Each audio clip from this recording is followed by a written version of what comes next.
Okay, it is 7:03, and today we're here for the Village of North Bennington Board of Trustees meeting. We're at the Village Depot offices on Tuesday, June 12th, 2018. The first order of business is to review and approve the minutes of the May 8th, 2018 meeting.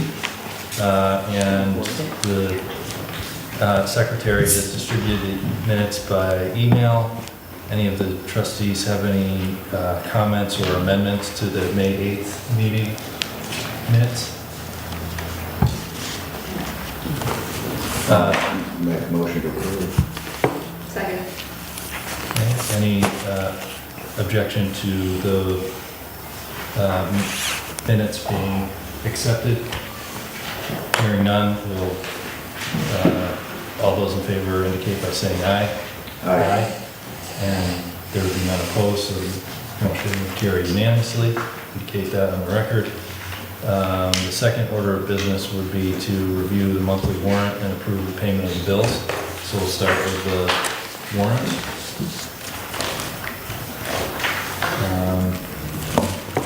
Are you starting with the payroll or the regular? Regular. Here, that one said May. Here's a clean copy of the one that says June.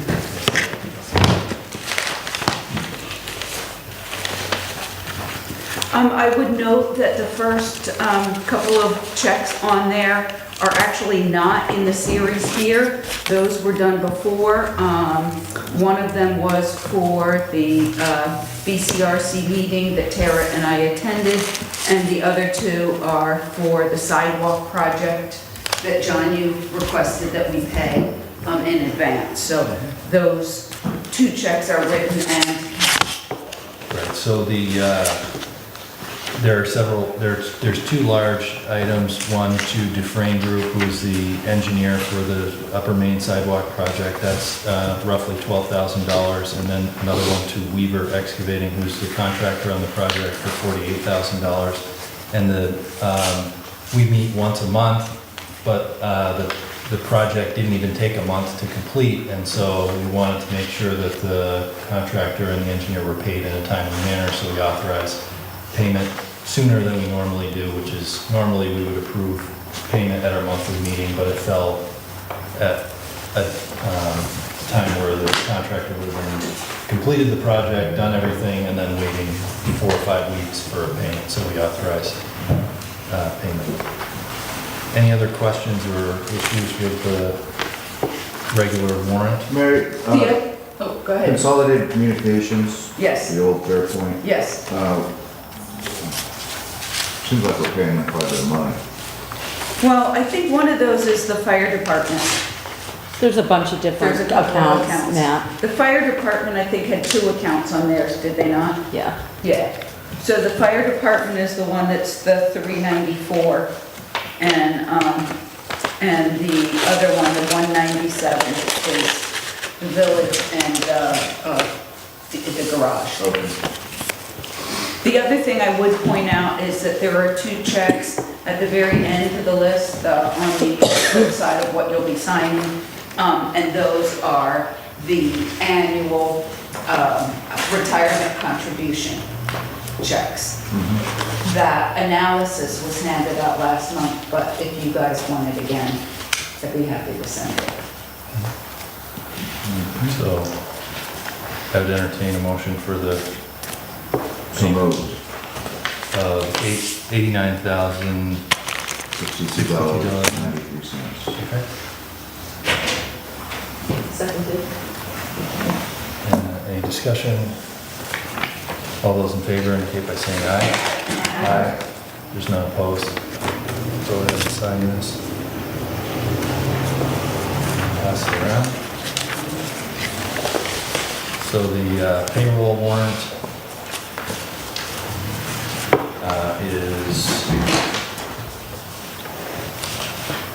I don't see any payments to anyone other than our usual staff here. I'll move to accept the payroll warrant. That's in the amount of $9,948.73. Is there a second? Second that. And without discussion, all those in favor indicate by saying aye. Aye. And there's none opposed. And then are you treating that funding as a warrant? Yes, you have the third one, this one. I mean, it is approved, but I think it's kind of nice that you guys know that it's coming out. Yeah. You have that? If you need a hard copy, let me know. We might, Is it, it's right here. That was the third tab on the spreadsheet. It's the annual funding of the reserves, firehouse reserve, fire truck reserve, small equipment, parts reserve, sidewalk, backhoe, tractor, truck. That's it. Village contingency. okay, yep, got it. Yes, those are all have been approved. Make a motion to accept the warrant for annual funding of reserves.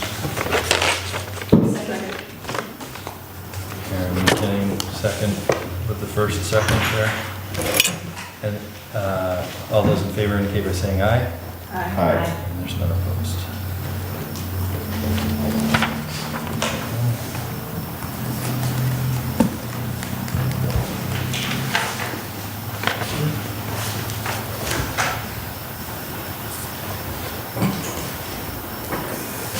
Is there any other business under warrants or payment of bills? We do have one approval that needs to happen here. The Bennington County Regional Commission has sent us has provided us with a sample document. It's a letter of intent to participate in the RPC DEC Municipal Roads Grant and Aid Program, which gives us funding for projects that are that we're going to be required to do that affect waterways. So any culvert or road or ditch that's going to touch a waterway that's designated by the state is going to need to meet certain specifications. The state offers grant funding to help you to meet those requirements, and this letter just is a requirement that we submit the letter in order to be to receive the grants. And so we want to do that, so I'm going to ask for a motion that we request that grant and aid program funding. So moved.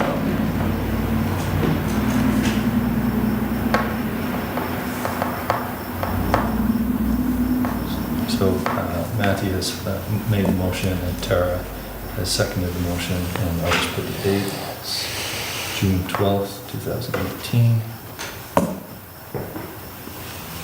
And if we would go ahead and all sign that. All those in favor indicate by saying aye. Aye. And signing, aye. And there's none opposed.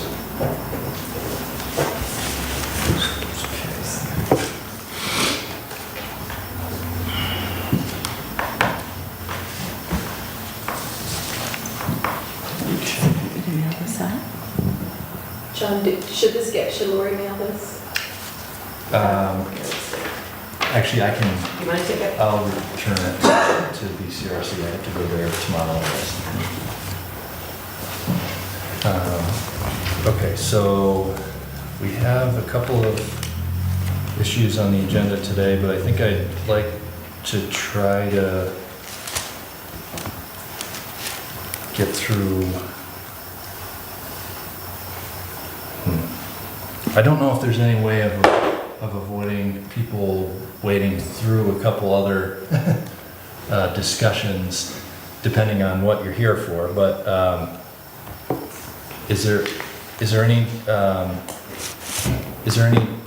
procedural issues that the board would like to address before we get into a couple of substantive issues on the agenda today?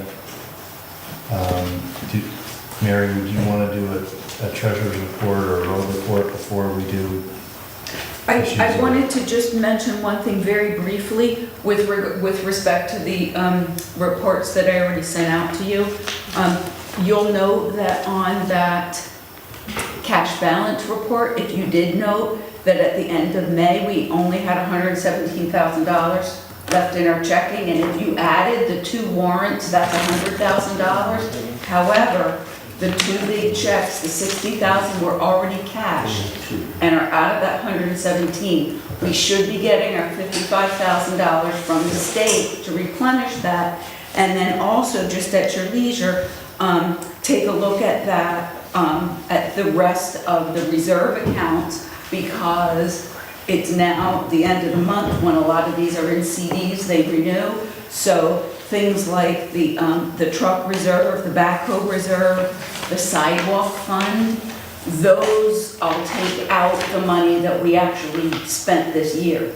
So that will also go back and replenish the money that we have. We should not be in any shortfall until taxes start coming in, in October. So we should be good with that. The other thing I sent you was just an analysis of where we are on the 2 grant projects, the roof project and the sidewalk.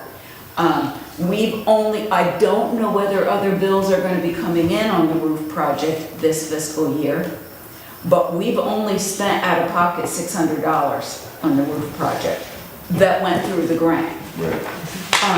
And then there was 7,000, a little over 7,000 on the sidewalks.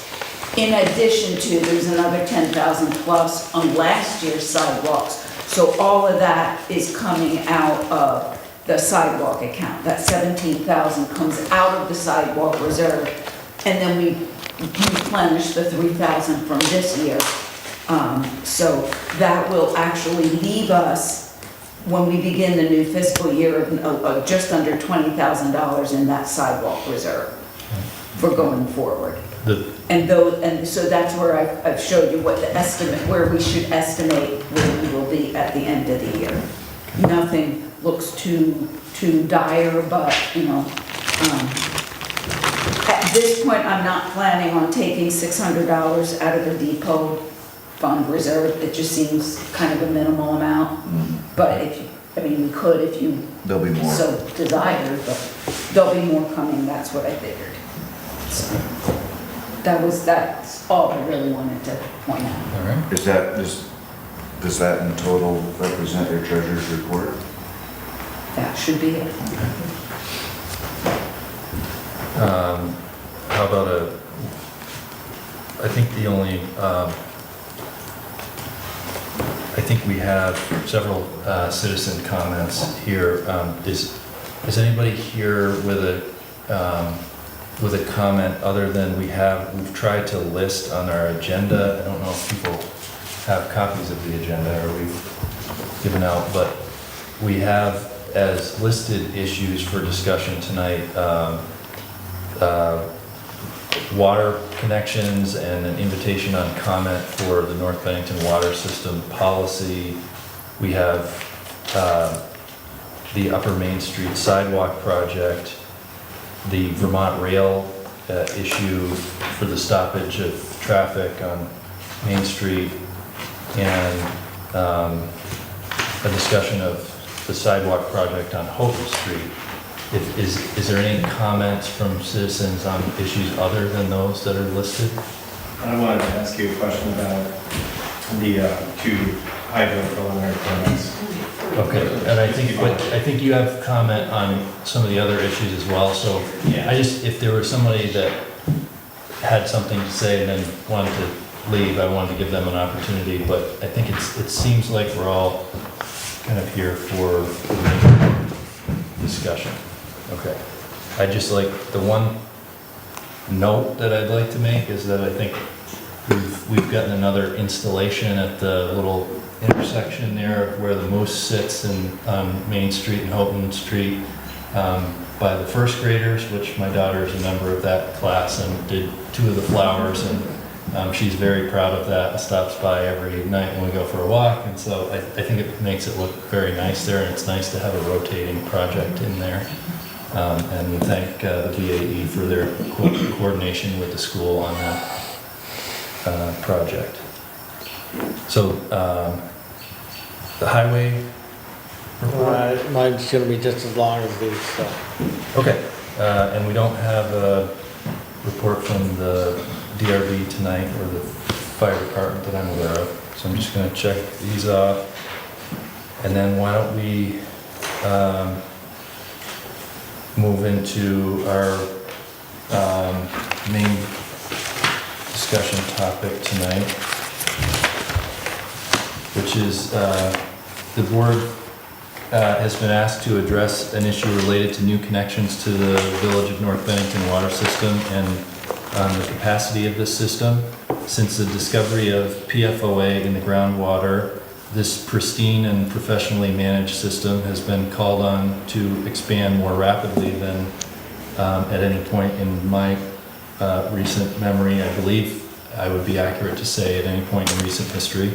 So this has created questions that I think deserve a public forum, and we've invited several guests tonight to provide information so that the public and the board can be informed as to the issues. And because our time is limited, I'm just going to ask that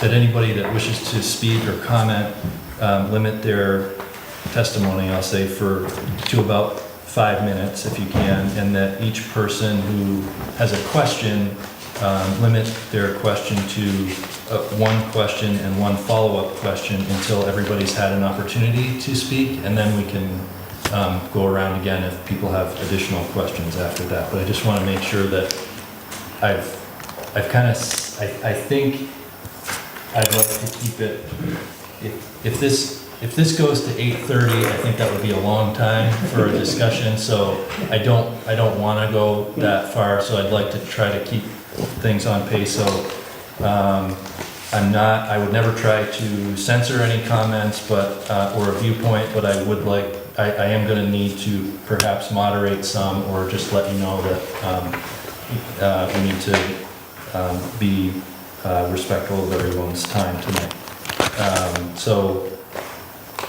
With that, I think that given that this is a water discussion, I would invite the chair of our water department or a representative from the water department to go ahead and start the conversation.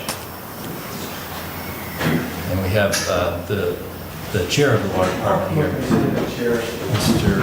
Steve Goodrich. Yeah, do you want to come around and that way we can have it here?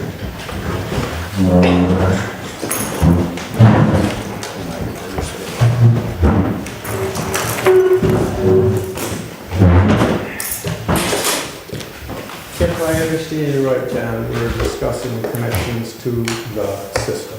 Yes. And the board's position on those connections. Yes. First, I think we all have to realize North Bennington Water Department did not cause the PFOA problem. We were asked if we would extend our lines outside this village to accommodate people's wells that were contaminated. And I must say the board had numerous discussions, a couple of meetings on if we wanted to do that. And we finally came up with the feeling that it was the right thing to do, to extend our line out where we normally would not be to this day, except for that emergency thing that had to be done. When the board was first asked about doing that, we were talking about 25 customers. We're now at approximately 50 now that are going. And it adds. The other day, I got an email of another person that needs to go on to it. When the board decided to do it, not knowing what the impact would be and what it could be, we decided that we would pull any large connections off until we got the PFOA lines in, got all the users on it, and had real data to see what the impact was going to be on the system. And with the lines out there, there were certainly going to be other people that wanted to connect onto that system if they had land that they wanted to use. And we understood that. One of the reasons we put a hold on connections was so that we could get with the zoning and planning board and see how many village lots were available, how many lots could be used in this village for future expansion. And we still need to get a hold of Bennington College to see what if they have expansion plans of students, not buildings. Buildings don't use water, students do. And we do deliver water to the village of Shasberry, and if they're going to need some water.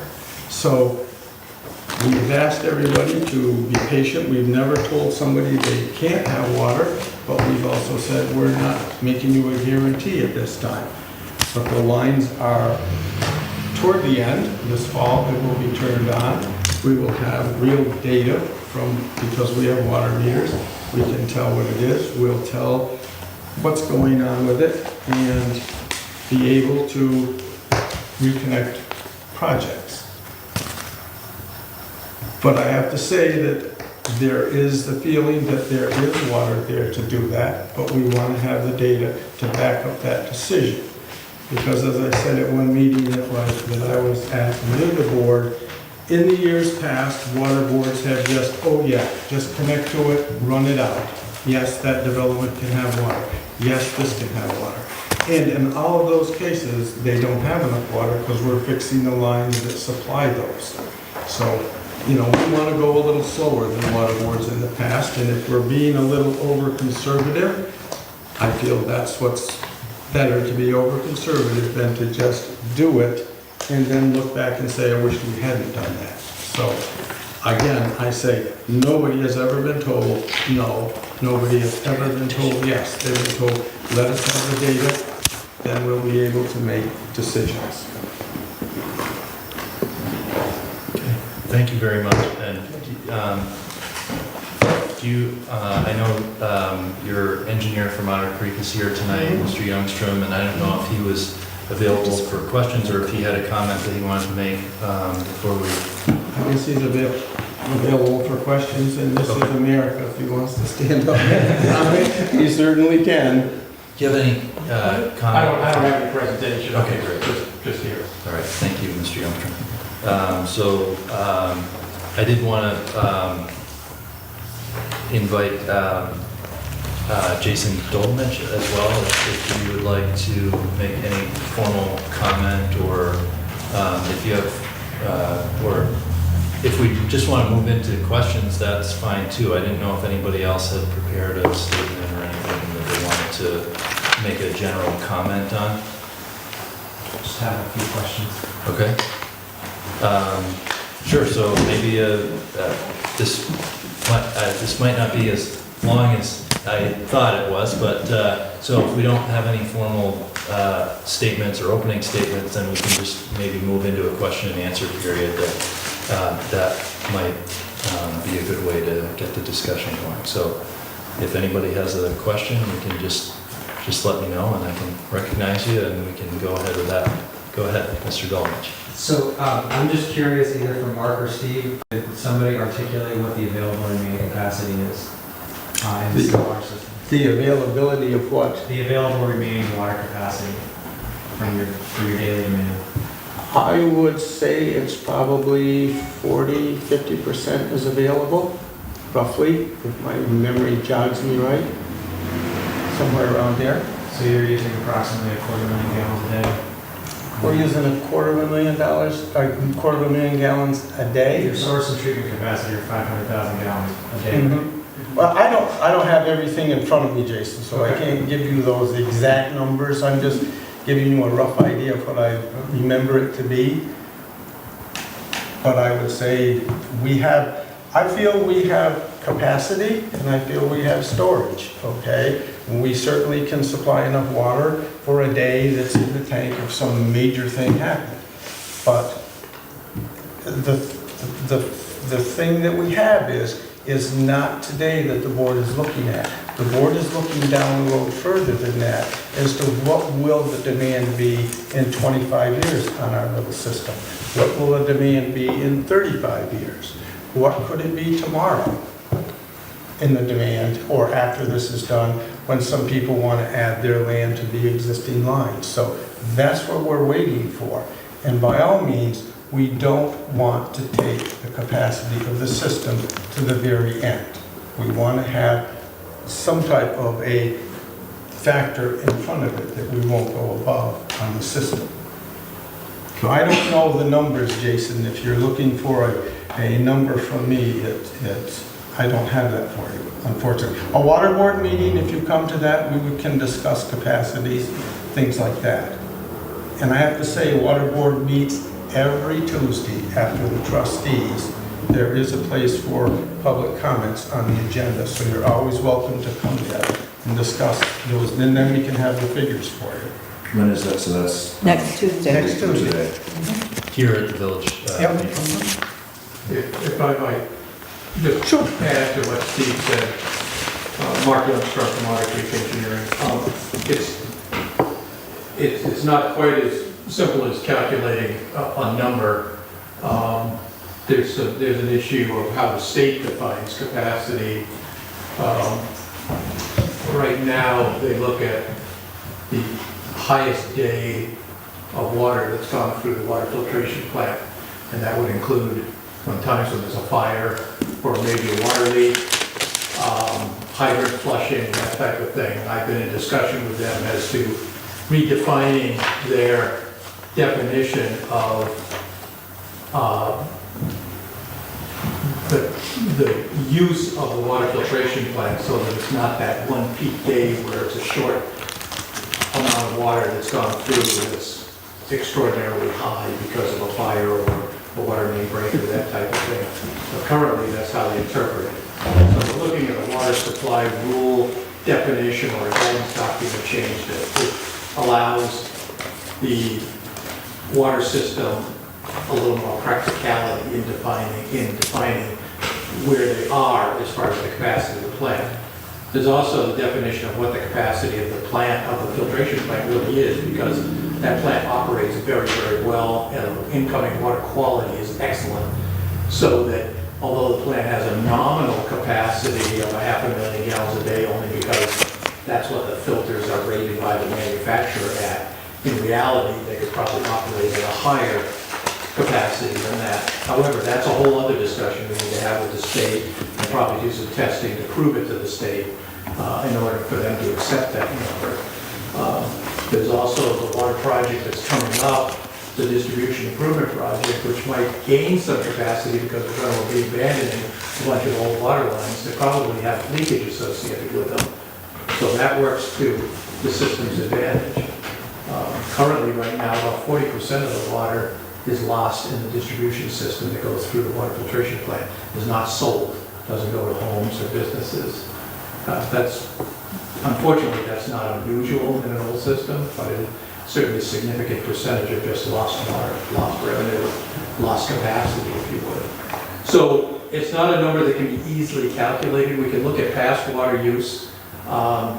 We can make some assumptions as to what the capacity of the plant is, or what we feel the capacity of the plant is. And then there's the overriding capacity of the wells and Basin Brook during a drought year, which has been estimated back in 1992, and that's a number that we're carrying forward. So all that has to be kind of put together into a number at the bottom of all that, that then the water board can say, okay, this is where we are, this is what we think our capacity is, and how do we divvy up the difference going into the future, and where does it go? Does it go into the undeveloped property in the village?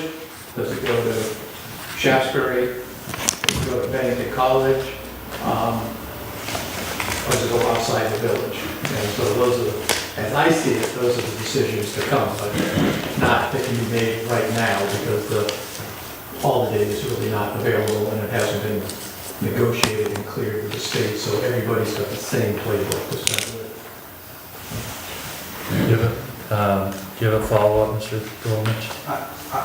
Goldrich? So right now, the state is still, for the village water system, is still defining demand as max day demand. Is that correct? That's my understanding. Okay, and what was the trailing 12-year max day demand that you have on your system? I don't have the numbers with me, but, Those are questions, might I say, for the water board, and we can have that for you, Jason. You want to come to the meeting, give us your questions, and we can certainly give Those you records those. are available to the Yes. East Daily records, so. We can get them. What I'm here for, interested in, is the Perrin Village development. And, well, we're just wondering, that project apparently is going forward, and I don't really know any of the details, except that I understand that the water department has said they cannot provide water at this time for that project, is that correct? I think when we met, Bob, and correct me if I'm wrong, I stated that we weren't making connections for a project of that size at this time. But as soon as we had that data, we would be giving connections. They have if I think it's still on record, you have a request for water at that. That sits on the top of the pile because it's sitting there. So whatever the amount of water is, that project is sitting right there as the first thing that's going to be looked at. So do you know how much water that project would take? I don't. Need? I don't, in front of me, I know Jason's told me what it was when he did that, but I'm not sure what it is at this point. I believe the request from water was 5,400 gallons. That's based on a state design flow. This town, the village, I'm just pulling this from Mark's 2016 PER, has an average usage per unit of 120 gallons per day, so the actual average daily demand is going to be somewhere around 2,600 gallons per day calculation. So, I guess my concern is that apparently the project can be going forward, and that they can't make a decision on where they're going to get their water from until, you're not saying they all win, you'll know.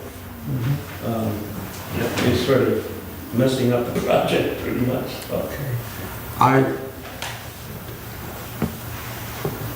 The water board understands that, and we totally do.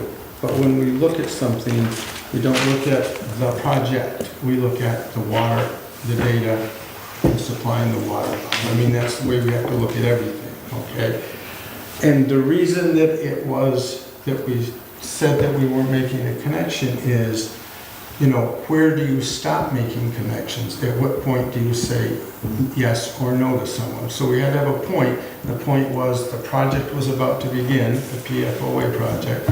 We did not know what that usage was going to be. So we had to have a time where we said, we need to stop and wait till this thing is finished so we see what the demand is going to be. Because that water was promised to anyone that needed it and how many people were going to need it. That was one of the conditions of St. Gobain. So you are going to make those connections, Yes.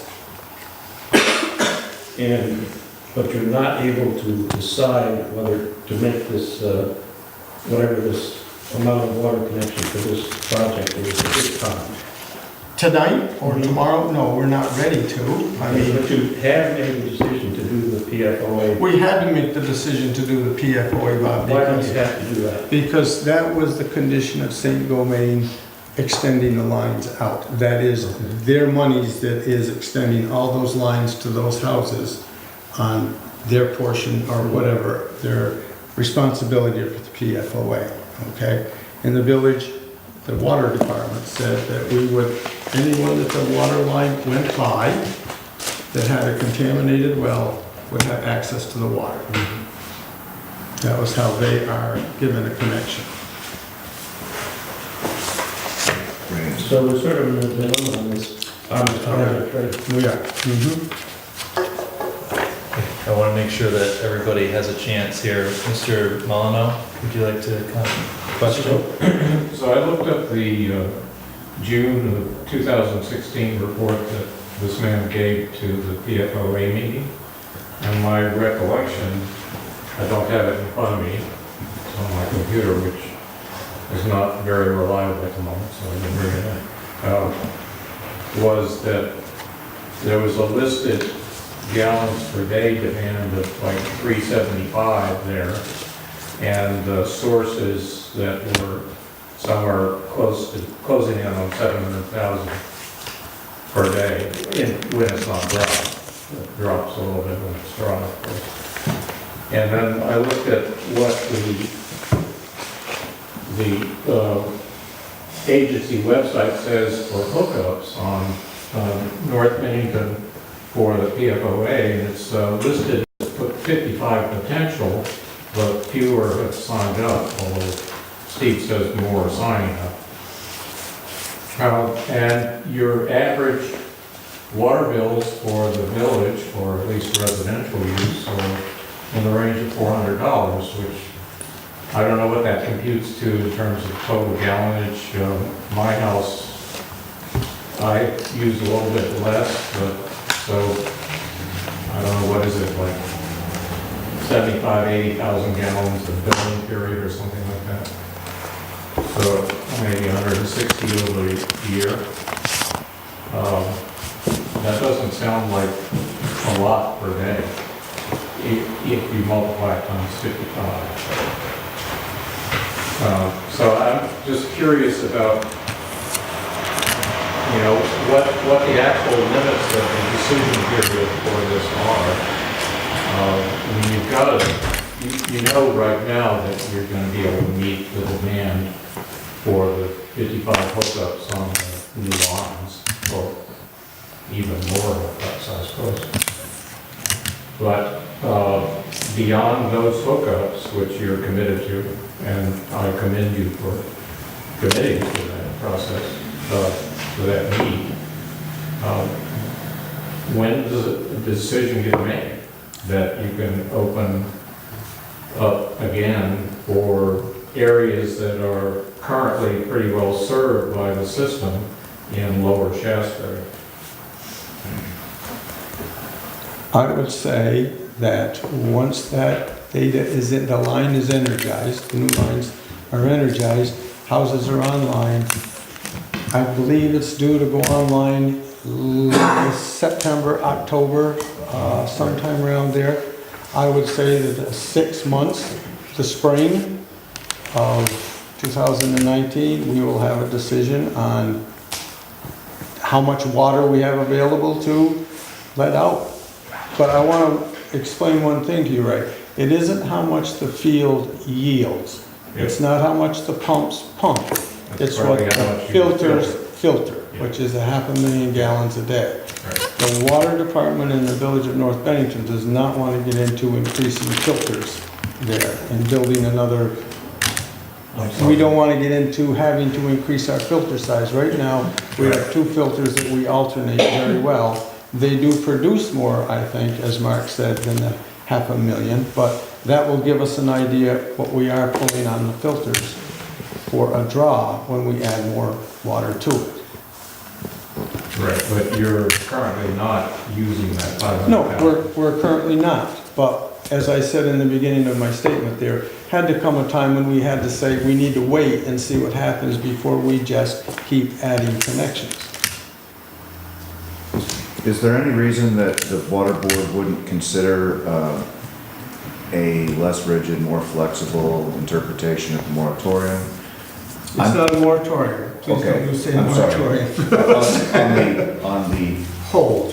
the freezing of any future connections. My concern is that this hold, and this could impact any development that happens to be coming to the crossroads with your situation, their situation. It happens, and we all know what we're talking about because it's the one that's currently, but that there could be a pretty severe negative economic impact on development in and near the community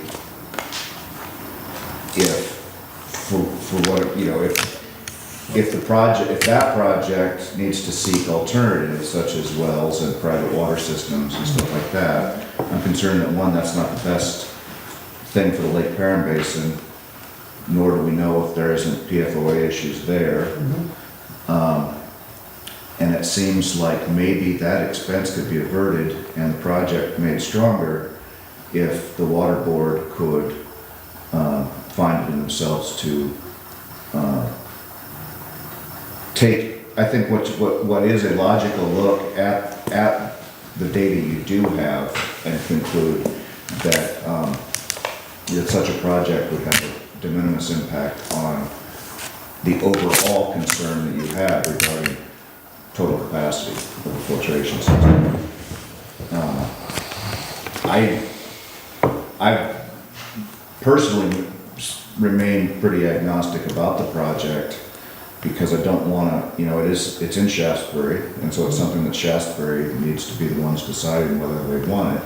But I would be lying to you if I didn't recognize the value that such a development or any such development would have on the positive economic impact in the community. I mean, we haven't had a 22 unit build out in, well, we had the 70 apartments on Water Street.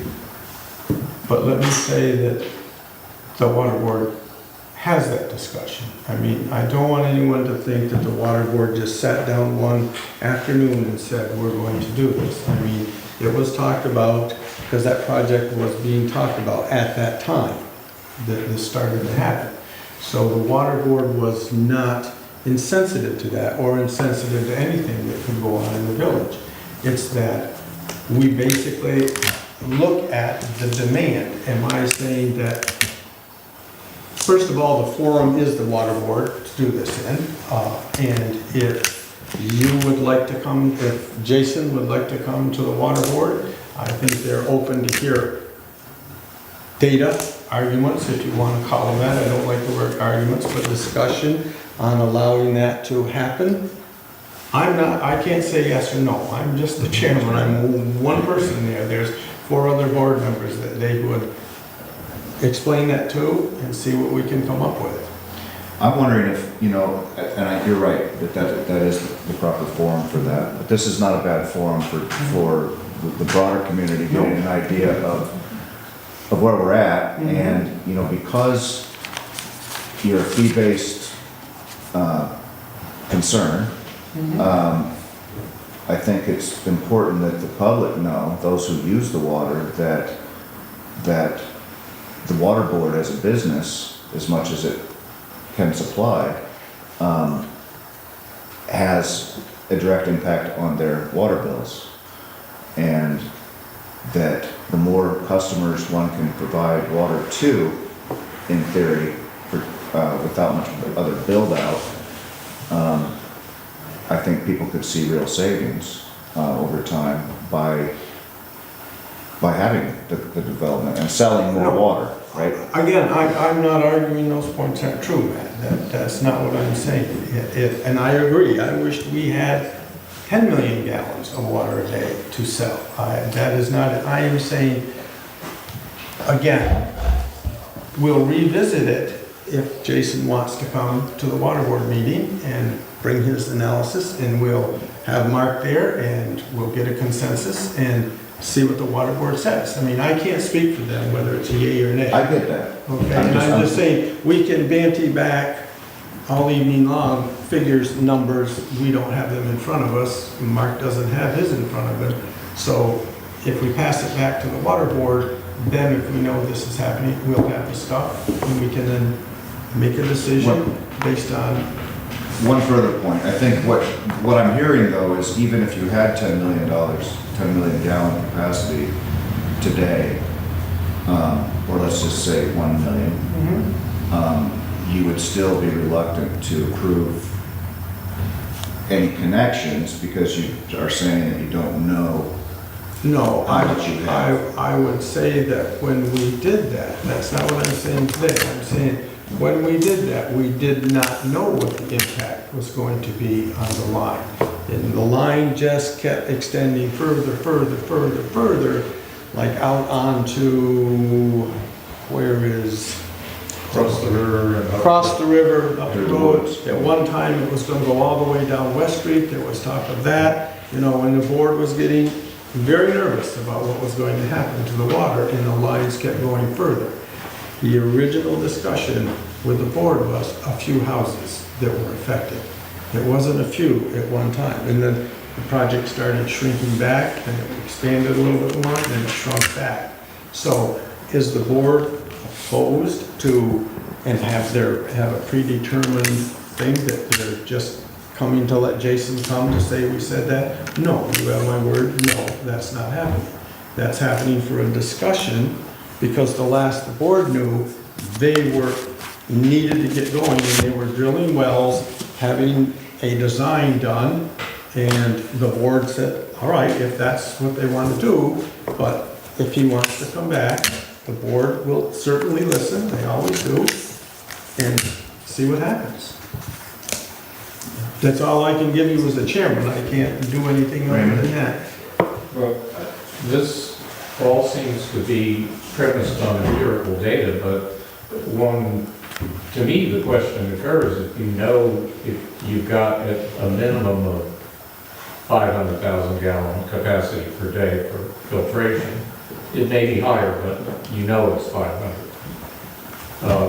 What is your limit there? What approach, how close do you approach to that and have a working reserve? And do you have a principle that you apply there?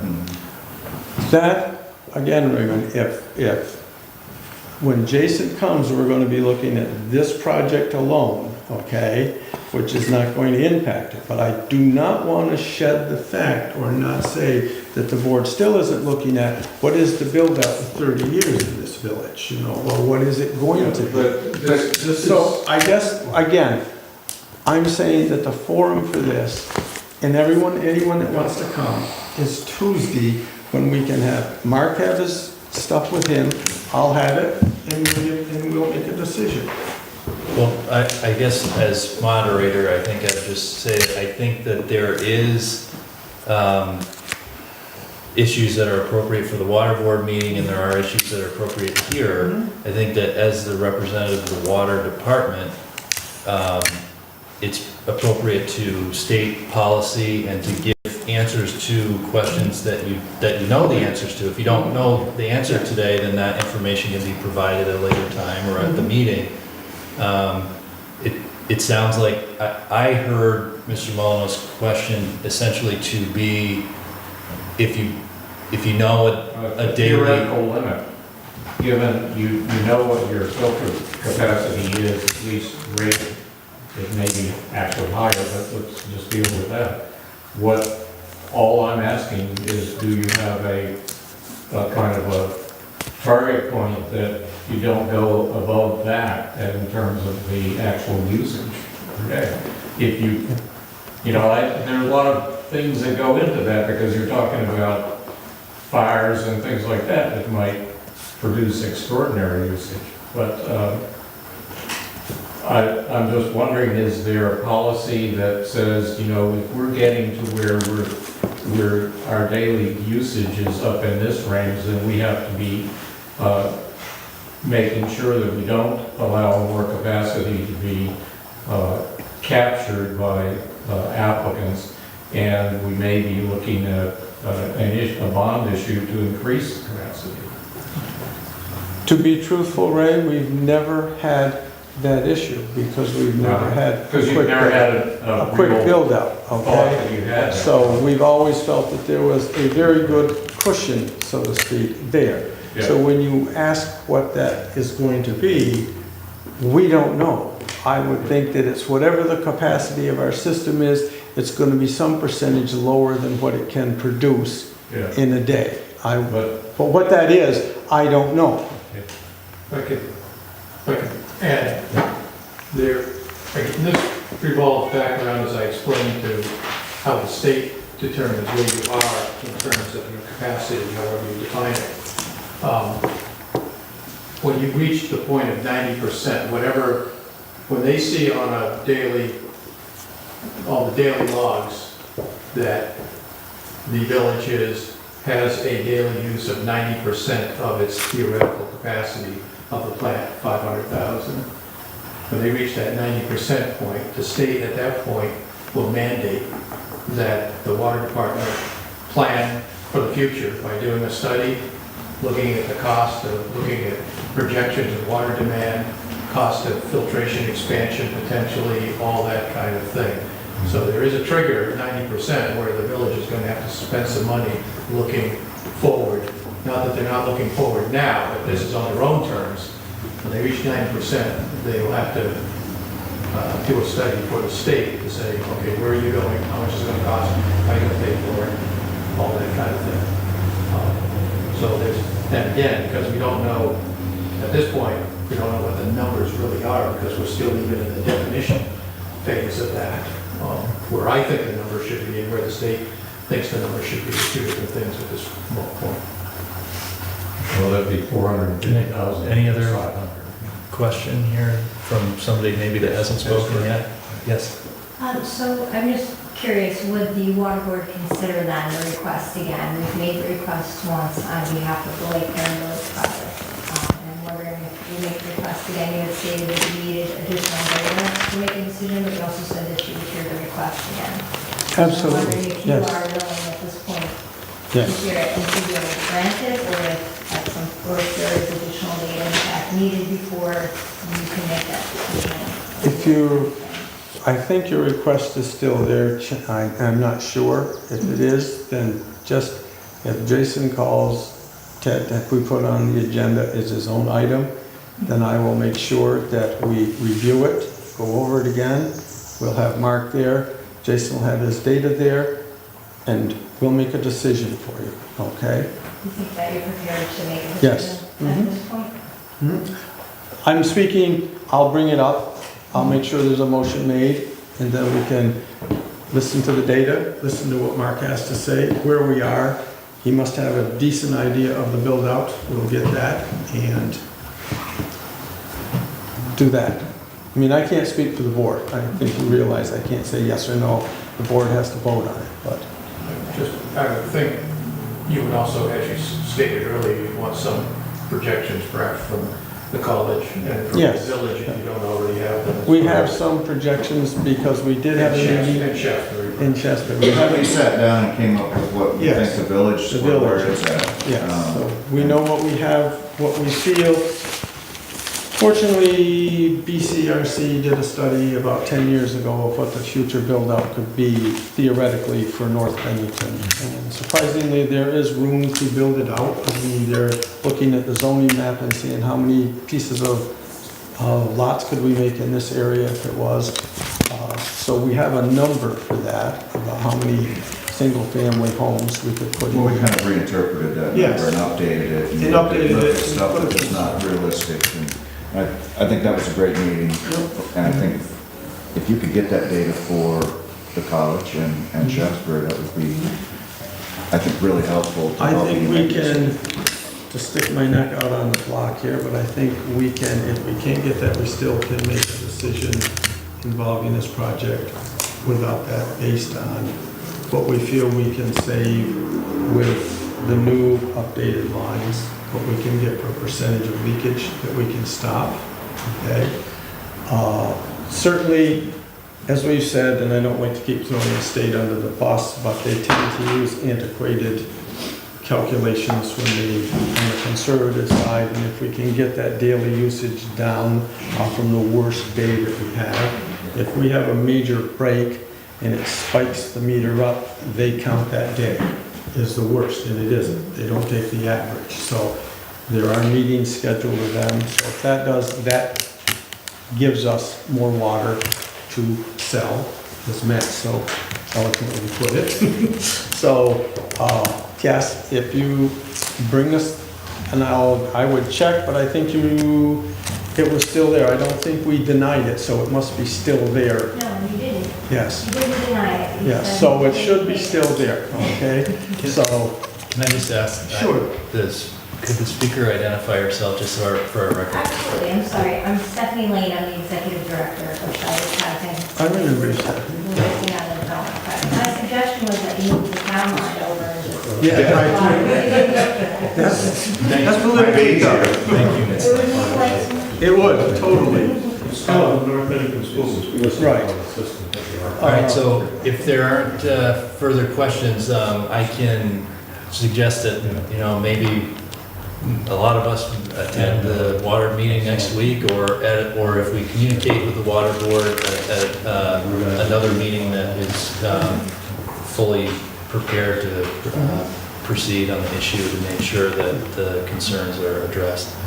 The water board meeting is next Tuesday. So maybe if And you they're- said to contact Ted, because he does Just to the make agenda. sure, and he'll make sure that you're on the agenda, okay? And then we will revisit that, Thank you. okay? All right, thank you very Thank you. much for, Really appreciate that. All right, okay, fine. So am I off the hot seat? You're up. thank you, Thank you. Mr. Goodrich.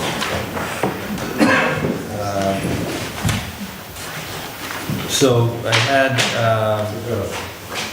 another issue. I don't think it's going to take too long, but it's certainly of public concern, serious public concern for many of us. Is the there have been more than just let people clear out here. David, I know some people have long drives, so we'll let them.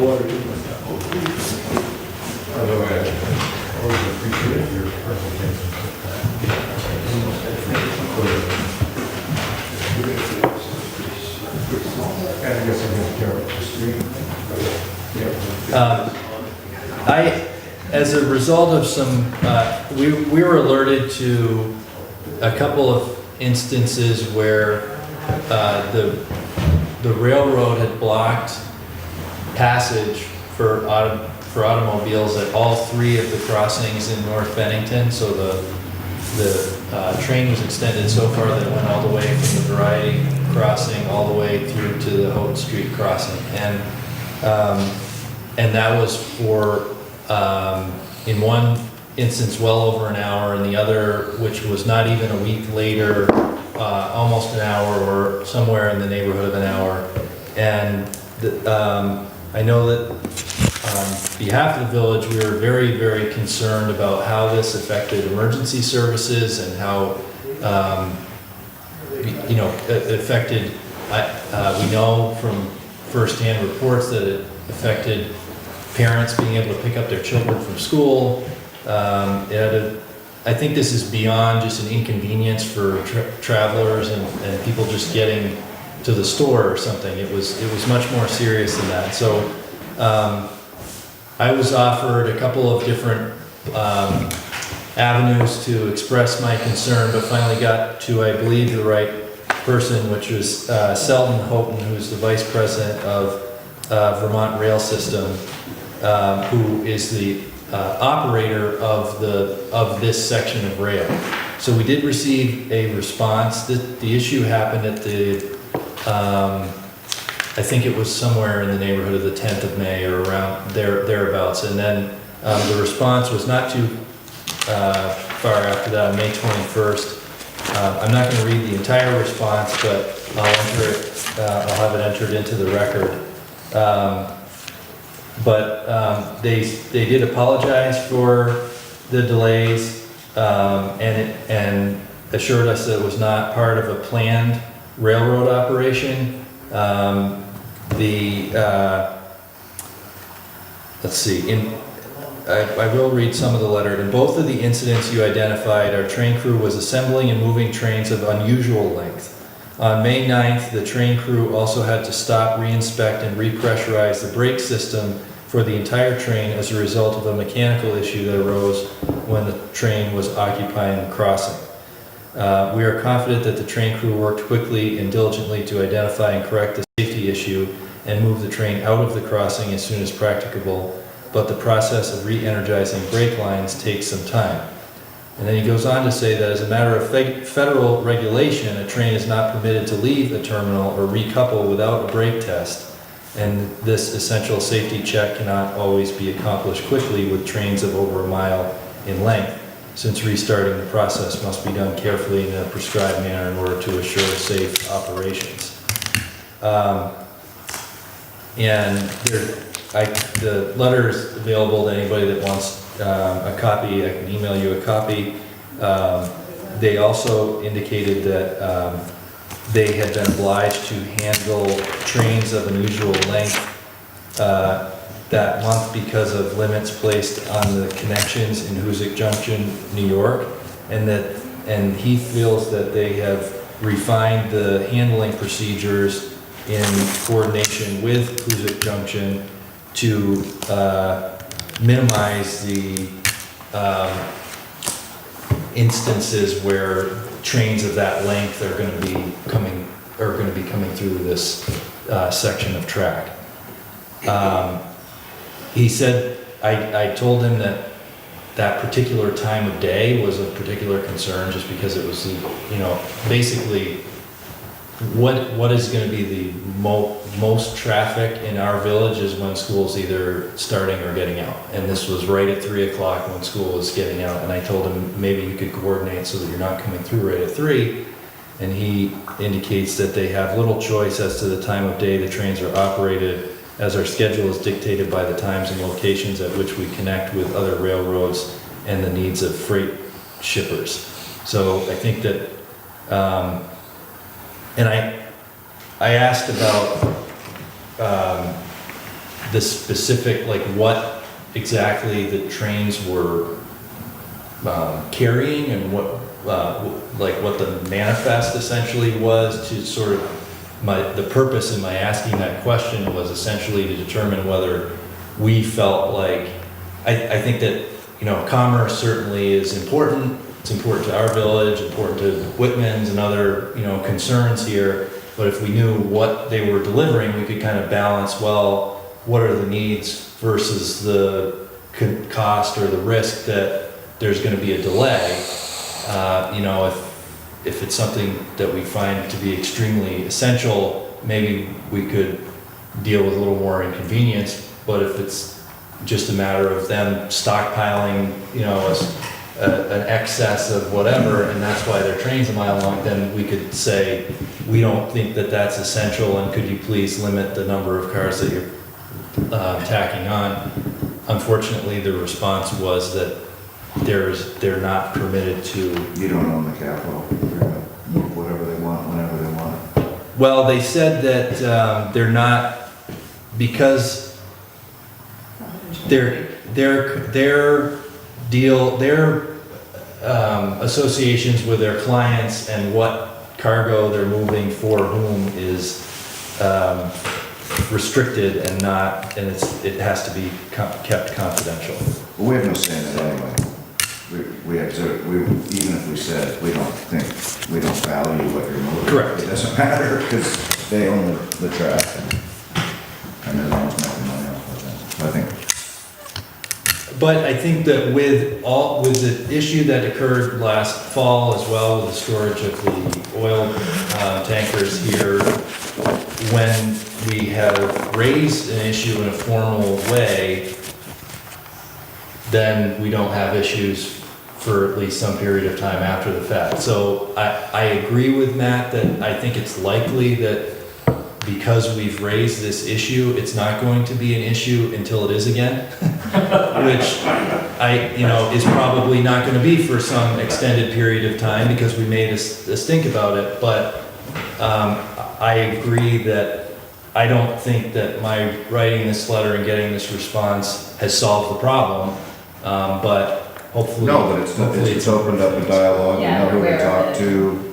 It's on the record what they state they can and can't do. I think it's great. And thank you for doing that. yes. So did they block all the way up to, I think I encountered one of these and I went around by going all the way up Perrin Road and around, I'm sorry, yes, that was blocked too. Yeah, it was blocked. Perrin Road was blocked too. I apologize. Yeah, it went all the way to Overby, actually. Yeah, Really? and actually, I believe it was a first-hand account, is that a law enforcement officer was driving in tandem to get a vehicle back to another law enforcement officer, and they drove all the way over to Rice Lane, and the train was barely cleared there. So I think they were able to get through there, but he wasn't sure whether it had been blocked at some point because it was right there, like it was moving right there in that area, so. It was Vermont State Police. Well, those are two different tracks, so. Right, so that may have been the different days or something. But either, in any case, if you went around to Perrin and then came this way, you couldn't get through here, so. Okay, sorry, go ahead, Mr. Scully. I have two things. One, thank you very much for following up. I'm really glad that you did that.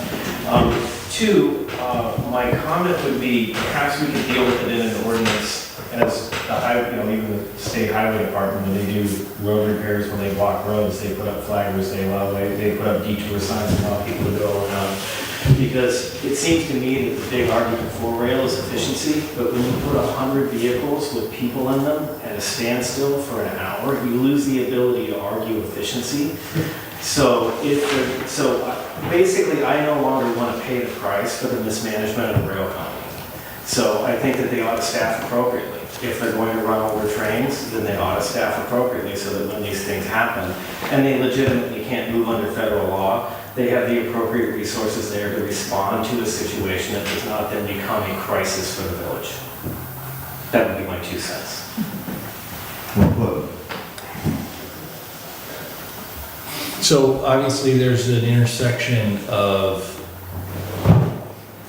they are required to have certain number of operators and flaggers and things like that as a matter of federal rule. And what you're saying is, as a state, we may be able to make it more strict? I think you can, as a village. Like, we couldn't affect a federal regulation to reduce it, but maybe we could increase it? You could increase, I think you could argue to increase it, and at their discretion probably, but in such a way that if they're gonna have breakdowns in the village so that they have literally shut down every avenue in and out of the village to the north and to the east, that they have appropriate staffing so that they can at least put up a detour sign saying, go that way and you can get around. Just something other than just waiting for an hour and assuming that everybody's gonna be okay with that. And I do think you could handle it as an ordinance because you're not allowed, I don't think you're allowed to just block roads. Yes, you can, but you then need to respond appropriately. Can I ask just, I don't know if this is really a discussion here, but it's our meeting, so we'll just do it the way we want to do it. Did you call the number that was on that's on the sign, or did you try to find a number some other way? Oh, no, I didn't call any number. I called the police because we weren't we were 30, 40 cars away from, in either direction from getting to the cars, and didn't want to get out because the getting out is a whole other problem. That causes safety concerns. So anyway, just a suggestion. Okay. Happy to do some research if you like, because I don't actually know the answer.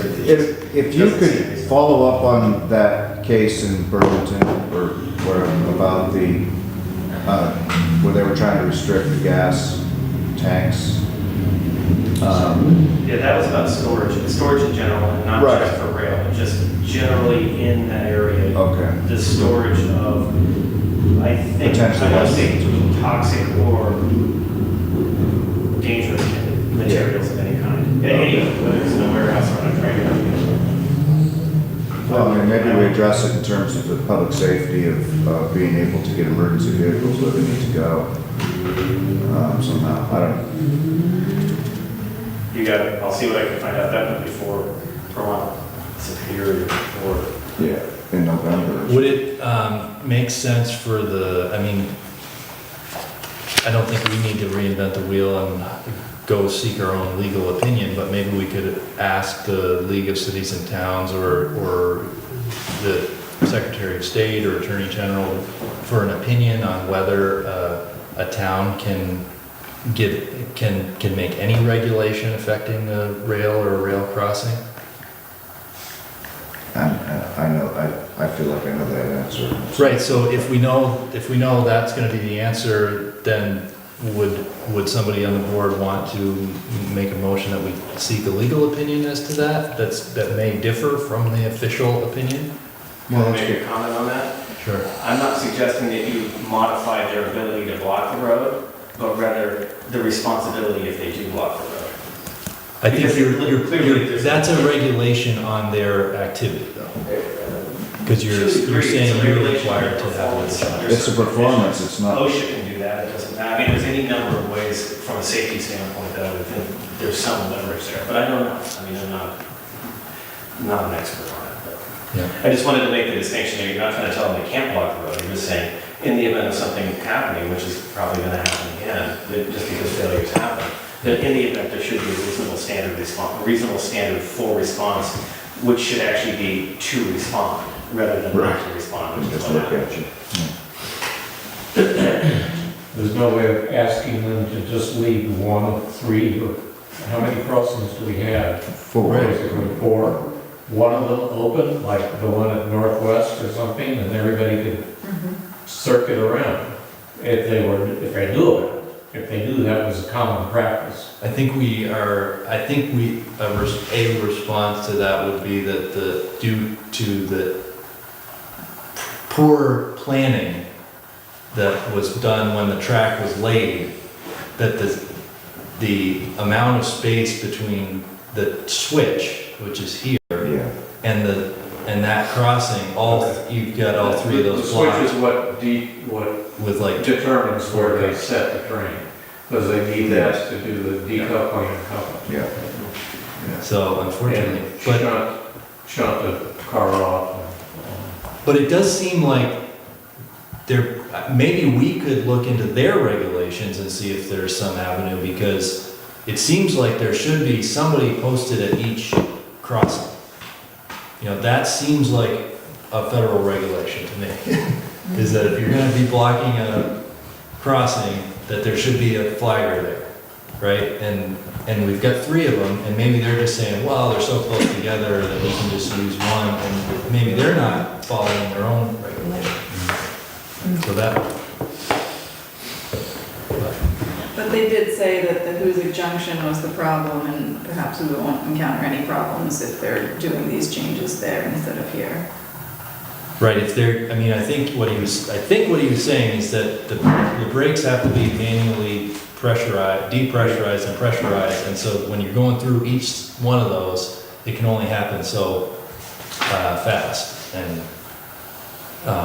but to Bill's point, I think that if there was a guard or a flagger or somebody at each intersection that was saying, hey, we're depressurizing and pressurizing, it's gonna be at least 50 minutes.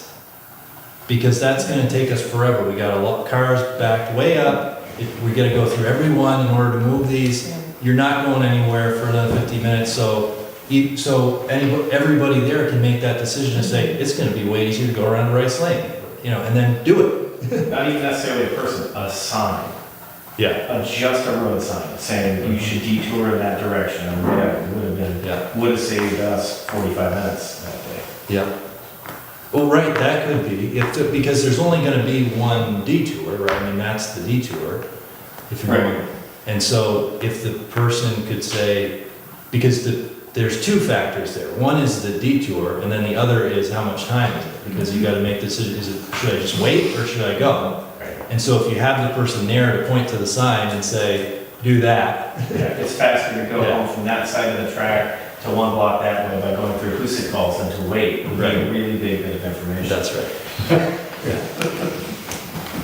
All right, thank you very much for your indulgence on that issue. Oh, thank you. Mr. LeBlanc, can we have a report from the Highway Department? I apologize Sure. for being One thing I just want an hour and 15 minutes. to, not sure if you understand it, but there's two sides to every train.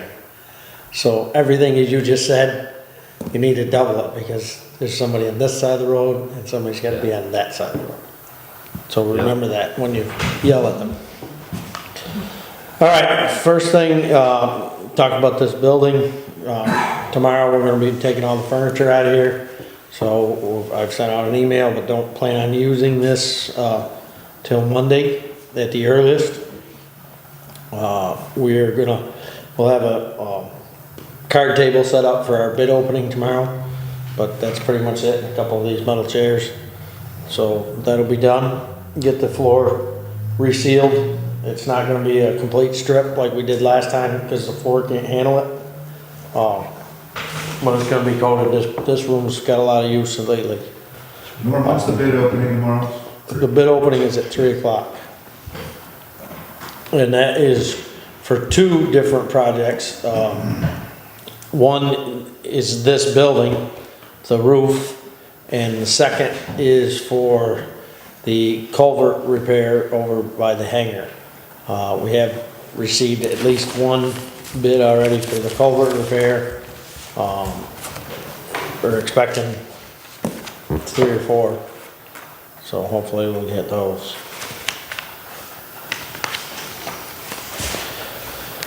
So, we've pretty much been working on sidewalks this month. We just did that last little piece that the feds left out. That was poured this weekend. Looks great. We had it covered, and that was our contractor's idea, and to keep the hoodlums from riding in it. So that got all done. We got the curb set. Again, Big A came back in and helped us with that. So that's this Main Street, besides the grass growing in, that's pretty much complete. We talked about a little spot over by the post office, and we'll see, we gotta revisit that and decide if we wanna do it. So I was tasked with Holton Street to remove most of that sidewalk. It is gone. It's been tore out, it's been gravelled in. I have some prices here. We got a couple bids. It's kind of confusing, so the first part of that project is deciding whether we want to install curb or not curb. Okay, if you drive down the street, you'll see that everybody parks on everybody's lawn. The grass is tore up, the dirt's winding is washing all down. So I would suggest that we install curb. I've quoted 2 different prices, either concrete or granite. The concrete curb is, let's see here, concrete curb is $5,057 in New York.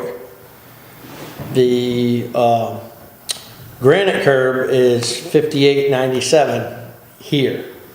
So really for the price of that, we've dealt with William Stone before. They get a decent product. By the time we hire a truck to go down, screw around all day, come back here, we really should do granite. Putting it in is the same process. So on an estimated basis, by the time we do the curbing, the digging, the concrete to back it up, and then repatch it in, we're probably about $9,500. Now, why is that important? Because if we opt to go with the sidewalk, which we have 4 bids on today, it changes the elevation. Well, the first 3 houses are easy because their lawns are higher than the road considerably. The 4th and the 5th, which is one of the people that were here that night, and the next house, the Austin, we'll just call them the Austin properties because the grandmother, mother, daughter, whoever is still there, and then Ed himself, those have to, the driveway will have to go like these concrete ones, or they'll have to come down to it and then come back up and come down to it and come back up, which is not a big deal. But that way we don't create a speed bump in each one of those driveways. And then the last house, it will just end before the last driveway. But, we can go for between a 4 to 6 inch curve reveal. It depends on how it looks. Definitely be 6 down at the bottom, before at the top, probably at the end. And that will change, that changes all the gravel that we have to put in and everything. So that's where we kind of got to, we'll have to talk about this, but we're going to have to decide, which way to go. With the With the granite, we actually priced to go 4 more pieces down and attach into the granite that was put in the intersection job. So there's 4 pieces of concrete that we would take out so it would look like it was all belonged there. And that would bring it up. Again, we'd have to beg him to come help us, but, you know, we set all that concrete down there, or that curbing for the fountain project all ourselves, so we can do it. It's just a little time consuming. So we got that. Now, the next piece of the puzzle is what we want to do with the sidewalk. Now, here's 4 bids, and the concrete guys just emailed them to me, the blacktop guys dropped them out, so they're sealed. But we have a bid from Tetros for $13,888, and that's roughly, that's a 5-foot wide, with wire mesh. It's basically a state spec sidewalk over here.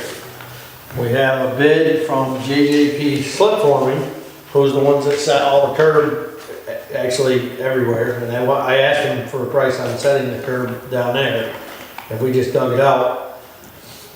And he proposed that he would just come in and do the labor, and then we would buy the concrete. And we said, okay, that's fine.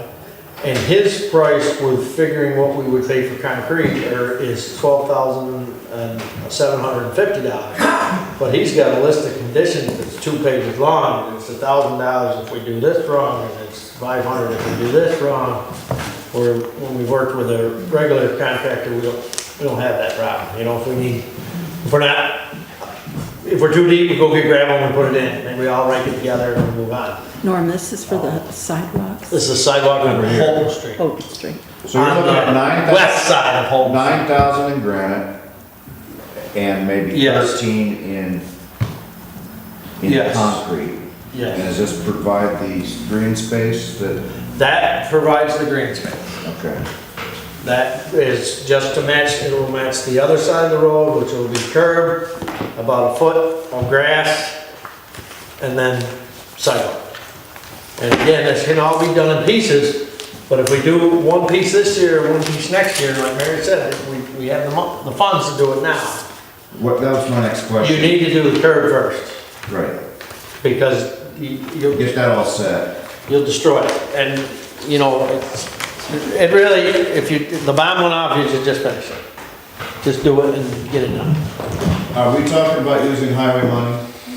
Because we don't have a whole lot in the sidewalk. No, what you would have to do is you'd have to probably, I assume you're talking about using your sidewalk reserve, the remaining 26,000 you have there, or are you talking about using your existing highway budget Highway. that you have not? The highway. That he hasn't used. The highway. Okay, the problem with that is there a road then that we're gonna wish we had fixed? Well, we don't have it to fix It's it. like not enough to do a section of road kind of thing. Okay, so I guess but my. We'd be doing the comment southern, is, we'd be doing do you more go of that. ahead and use your sidewalk reserve for the sidewalks and maintain your road budget for roads? We still can, but at the end of the July 1st, where's it gonna go on July 1st? All the highway money goes to the highway. It Well, has to and that's- stay in the highway. And I understand that, but you said pick project that we could actually start and finish and complete. If you're gonna finish it, but if you're not, anything you haven't spent goes into next year's highway. In addition to what we've already, Right. what it does is it just reduces the tax rate. The problem with picking a road right now, the ones that we would pave, there's a potential, again, as the voters just voted on, all 25 of them for a humongous bond to blow out the water system. There's gonna be roads tore up we can't pick one. Okay. And the ones that we could pick, we can't pave. Well, then, I mean, whichever, whether you're taking it from your pocket of your highway funds or you're taking it from your pocket of your reserve. Here's the difference. The sidewalk fund is, legally can only be used for sidewalk. Correct. The highway fund sidewalks are kind of part of the highway. Well, So- but you could also split that. You could You put, could you split could it. do the curb That's sure, I'm okay with that, that's what I'm and saying. then do the sidewalk in a separate But I thing. don't wanna burn the entire sidewalk fund, we've got another issue over there on. There's plenty of sidewalk projects. Yeah, oh, trust me. And they're just as numerous for us. You know, this is, you know, we're only talking about on the west side of the street. Yeah. You know, the east side, we're gonna get to in just a minute. You know, The lower part there. the lower part. So I don't know what those. All right, so these are the asphalt options. Yes. No green space. Yes, both green space. And so I'll just, Yeah. we would, I think we should read, the, bids or the, you know, the submissions here. So Mintrone paving, says that for the Houghton Street sidewalk, pave 400 feet by 5-foot sidewalk with 2 inch of half-inch base coat and 1 inch of half-inch No, top I coat. think he means 2.5 inch base and 1.5 top. No, Well, but.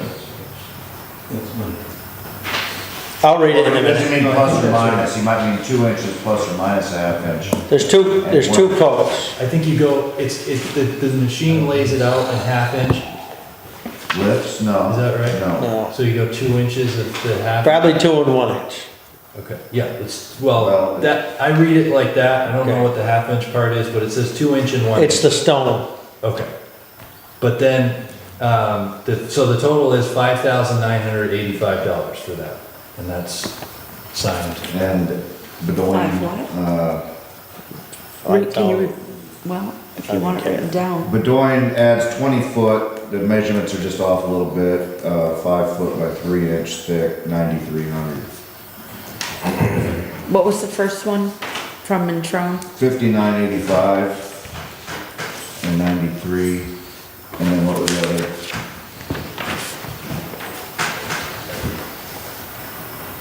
Okay, I mentioned it, you know, you always said that concrete and asphalt were kind of in the same boat, but they're really not.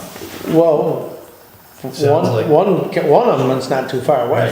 What was the other one? This is, Tetro, 13.8. Right, that's again, Tetro is the state spec. Oh, yeah. With every joint's got dowel pins drilled, Yeah, you know, it's, I think once JJP was bidding on the same thing, I think they would be I get you. even more. And I would say, if we opt to go with a concrete sidewalk, I would rather stay with a local guy than head out of town. You mean Tetro? Yes, if, I'm in favor of Tetro. I mean, we worked with them on this project, it was excellent, they made it right when, but now we talk about, again, with the numbers that were sealed when you got it.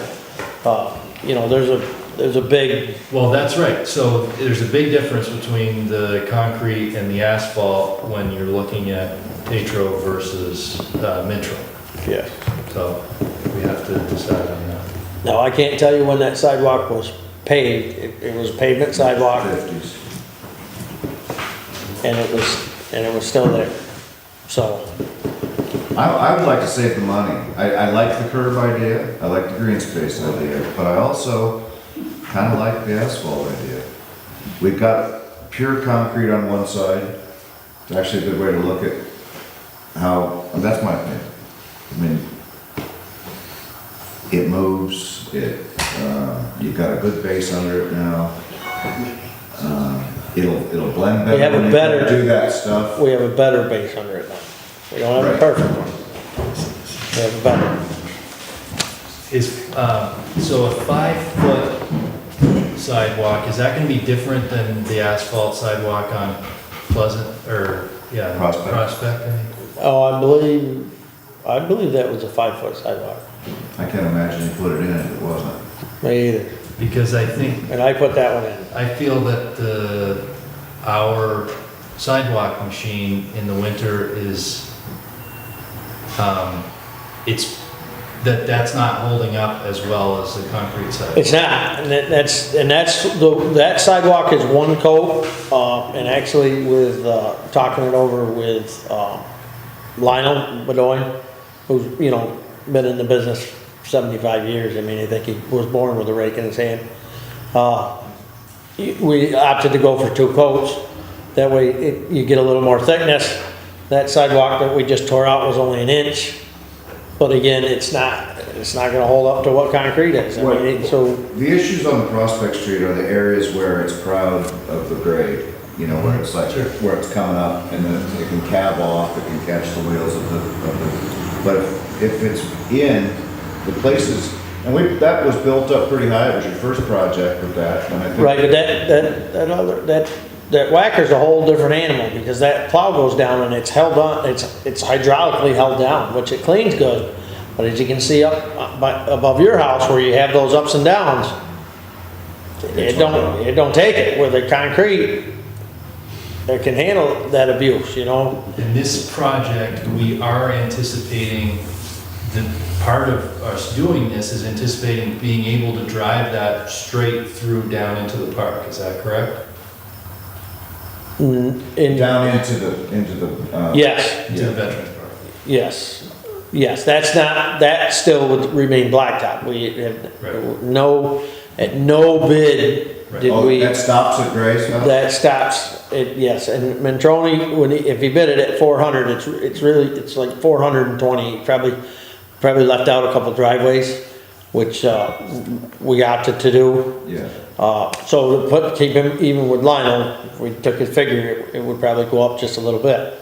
Now, we could opt to go, because we are saving money, to keep going through that park and pave over what's there, because there are all those little, and I might even try our fabric into that little park, so we don't tear up all that, like we did out here. That's You gonna wanna change its ruined. route? What's that? You wanna change the route of that sidewalk? No. Okay. No, if we went and paved it, I would pave it over what's there. But I would use that same fabric as we used out here on Depot Street and lay it in and have them pave over it and cover all the joints to keep Gotcha. them from cracking coming up through. What's the board's pleasure on this? Was street through concrete or? Yes. Just concrete. Just concrete, okay.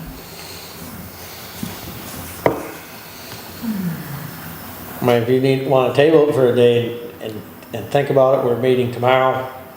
I don't know if we can extend the meeting or stop it or what, but. We can continue the meeting to the bids tomorrow. I'd like that. I'm gonna try to make it. There's some, I don't have to leave.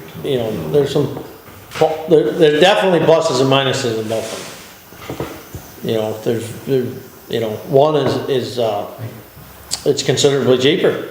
If it lasted from the 50s. Well, that's my opinion, is that I think my preference would be a concrete sidewalk. I think they hold up better and it's better looking, but for that particular section, it's so flat and it really is, it seems like the reason that an asphalt sidewalk would not be as preferable is there isn't a lot of that in that particular section. There'll be some of that hummocky thing at the driveways, just as. Yeah, there's gonna be 3 of them where, and again, when it grabs it, it's gone. Where, the wire mesh holds it all together. And, Let's further this discussion. We'll continue the meeting until tomorrow. But if we could do it 3 times in the next 30 years for the same price, right? I get you, I'm with you. And I also think that here we are arguing about putting a Cadillac on a street that already has a Cadillac on one side, and we've got streets that don't have nothing on either side. That's right. If we table it, do we all need to, I don't know if I can. I can't be here. I don't know if I can be here. Yeah. Wait a minute. Well, I would, That'd be great. I'd entertain a motion either way. I don't think it's my role as chair to make a motion, but I would entertain a motion either to go with one or the other, or a motion to continue the meeting to another.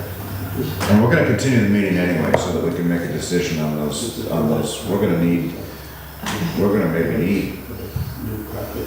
to make a decision on those bids tomorrow. Yeah. And so Right. we're gonna That need has to to at be- least call into somebody or something, or, What time is it again? or we can Starts meet at the 3. following, at another time to actually meet as a constituted board. Well, they're all time sensitive, so, I mean, I know, well, I mean, within Is there any? 48 hours of tomorrow. Can't do 3. Well, maybe we can see if Mark can make it, because if we get 3, we're good. And I'll be here to take notes. Okay, great. So then let's do table Yeah, this. that's fine, I'll just maybe if I can. I mean, I think we've heard, you okay with that? Sure. Since we're gonna do that one anyway. We'll make all our little bid decisions tomorrow, is that okay? yes, but I think we I just need could drive by to, there. if, however you guys communicate with each other, I need those back, I'm gonna keep them in this folder. Okay. Because you're loosey-goosey. You know, we need to move forward on one thing or the other. Now we move to the other side of the street. We had talked about, doing that in phases, because that needs some major excavation on that bank. I believe the tree committee has spoken with the church, and we have a, tentative price to knock all those big pine trees, all those trees on that side of the street, on that hill, for about $1,500. It's 14 and change. They gotta be craned down, a couple of them, because of the height. And all that would be, that price is to lay them on the ground. Yeah. And then we would come in, and they would do it on 2 different occasions, so there's not a huge mess. But then we would come in, and then we would clean up all the debris, and then we would call a forester and see if we could get anything out of any of those pine logs to maybe help offset the cost of the trees getting knocked over. But, you know, we're probably only looking $300-400. Gee, too bad we don't have a sawmill. But, so what that would do is that would allow us to, we get that knocked over, get that knocked down, maybe even gravel that one this year where it is just a little bit, and then next year get a big machine in there, get that bank tore right back out, curb set on that side of the street, and then another piece of sidewalk poured in. Now we would more than likely put a concrete one on that side of the street, because it's all concrete from Main Street right up through. I wanna look at that part. I think that's not as, I mean, yes, I think ultimately that's the only way to get that cross over the street there and up. Or to extend the nice concrete where the moose is, you know, up through there. But Well, it already is. I Goes in front know, of to that house. point, it goes nowhere. I just don't wanna be spending all our money on right away.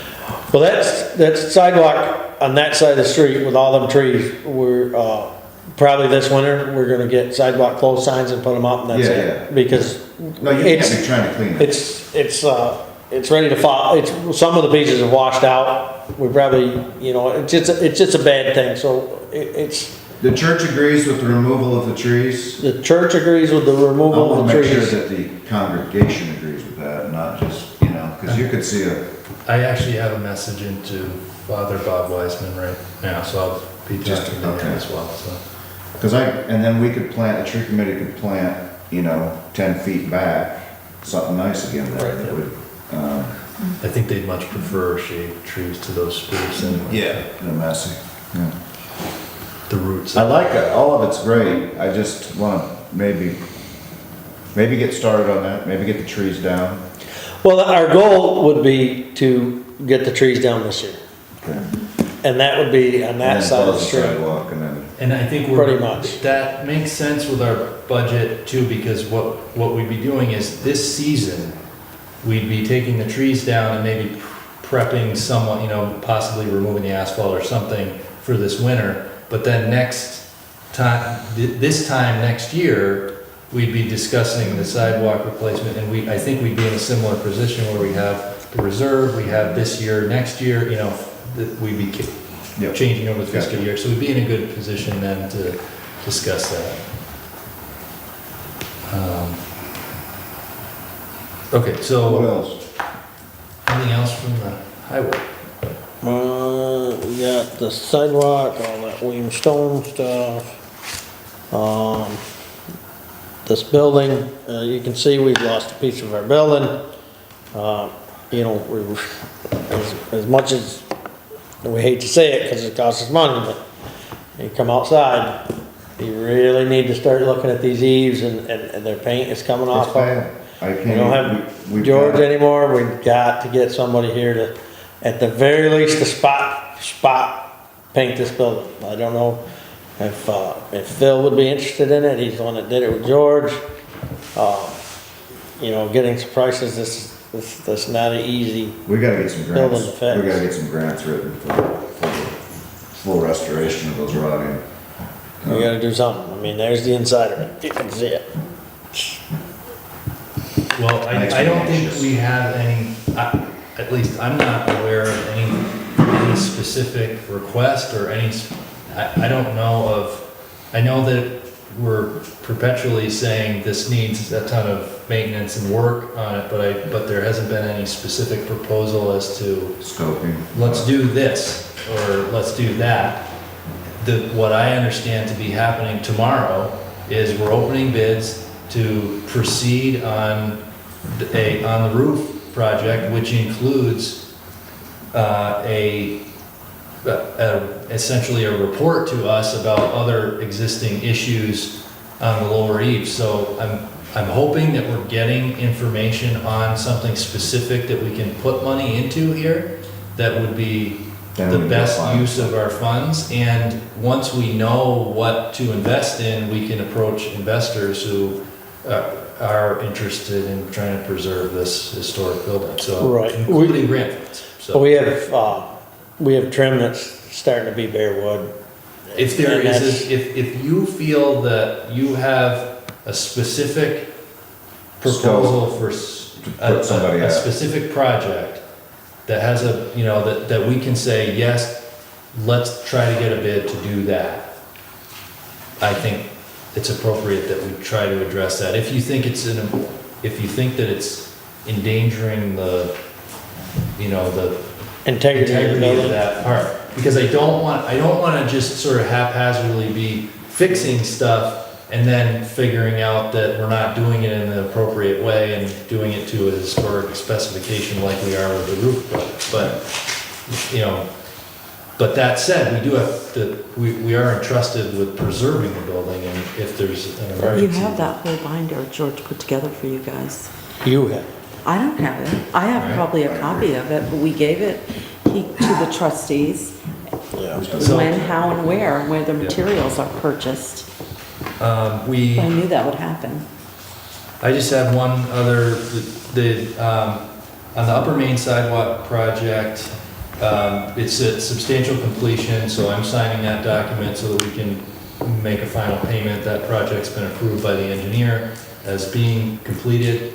I think it looks great. I walk on it a lot. I think it's a really great addition to the community. I'd like to really, he's not present anymore, but I'd like to thank David Monks for that project because it really was him that wrote the grant and got us going on that. There was one issue with vandalism on that where we did have to make a decision to, there was two things. So there was some vandalism that was able to be caught early and Tetro came back and made it and fixed it. It was a $400 fix.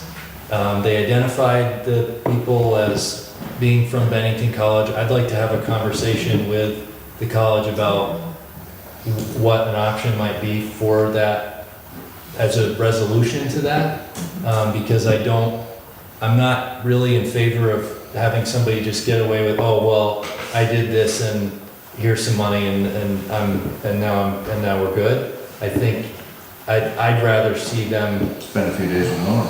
Well, I don't want to necessarily put that on him, but perhaps Mark could organize a cleanup day for the Lions Park or Welling Field or something and get some free labor there. I certainly think that's fair. The other thing with the sidewalk, I just want to thank Craig Weaver, because I think that he really did an excellent job with that. There were a couple of hiccups that he just went right through and made it really nice for us, and I think I was very satisfied with that job. And then lastly, on the highway department, I know we mentioned it before, but I'd like to just present Norm with a token of our appreciation for his 10 years here with the village. So I noticed that your vest was getting a little tired, so. It was getting a little tattered, buddy. Yeah. 20 years. Right, I'll hope to change that number to 20 in a few years, so. Thanks again. Thank you. Hope it fits. Me too. If it doesn't, I'll take it. Okay, and I think, Me. yes, sorry. Ordinances. Yeah, great. Okay. This is Articles 1 through 27 of the ordinances of Bennington. That doesn't include the last 3. What Mark and I did was we worked through number 29, which is screening of solar facilities, because it was relatively short and straightforward, and number 14, which is public property defacement, because again, it was 1 page long. And we just demarcated everything that needed to say Village of North Bennington instead of Town of North Bennington, and any questionable things like the Town of Bennington Scenic Resource Inventory, which we might also need to change or keep. I'd like to send this along with some specifications to Rob Wilmington and hopefully have him draw up what we need to approve at potentially the next meeting. I did work through 30, but 30 referenced 6, so I went back and reworked 6, but 6 referenced 1. So now I'm going to start at 1 and go forward so that I have everything that we need. And hopefully, I have a few questions, but maybe Mark can answer those in the ensuing month. But at the very least, I'd like to send these to Rob to push forward and hopefully. What does he need to do? He needs to write just draft it so that it says, anywhere it says Town of legal Bennington, it says Village of North Bennington, anywhere it says various things, we just change it over so that it applies to us in our town.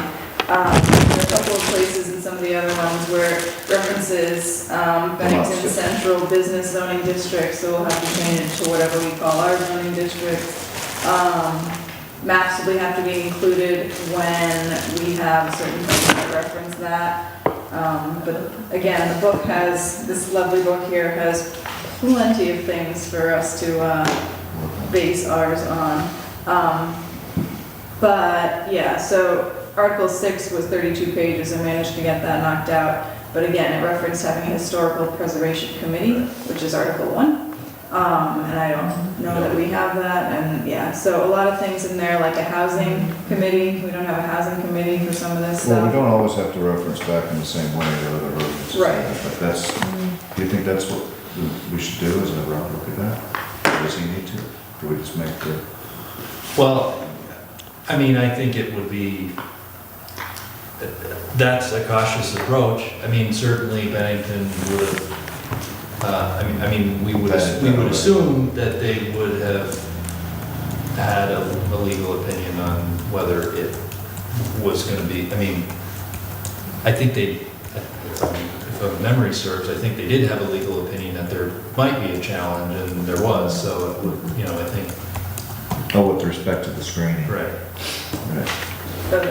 But that, I think that more had to do with the, when it was passed, not the content. That's So right. I think you do, I think it is,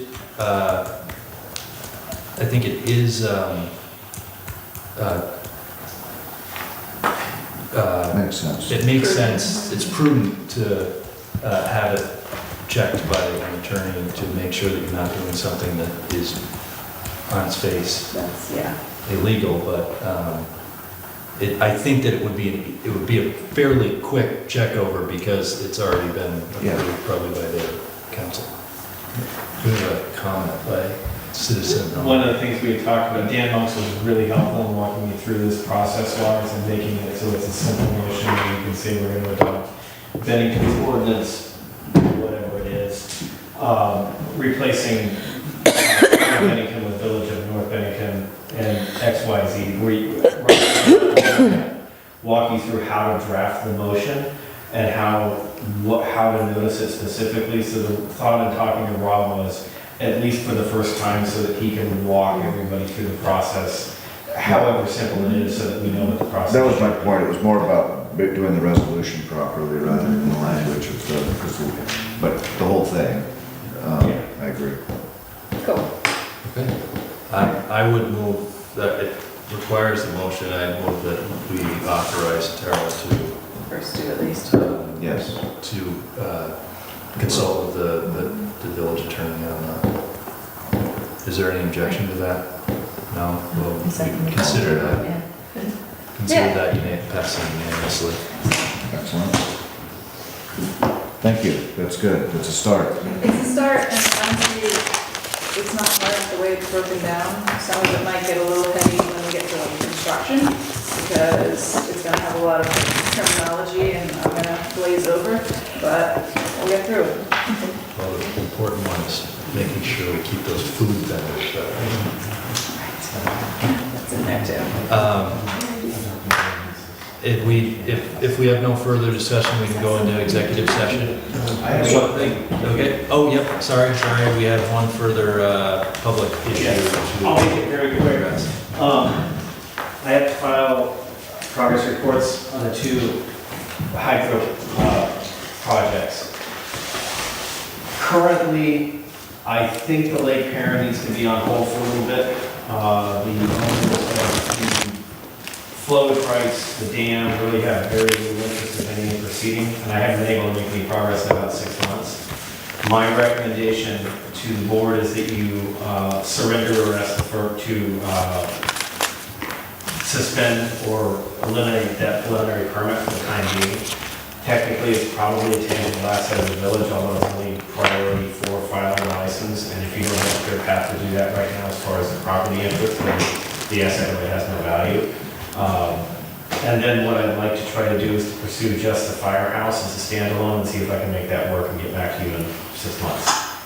So that would be my request is everyone okay, given I can't get a clear line of rights to access the water? I don't want to see that stop, I don't want to see that stop the potential of what else you're looking at. And it doesn't necessarily prevent doing the Lake Perrin, it's just that there's two different owners of the physical works and the water rights, and things get complicated.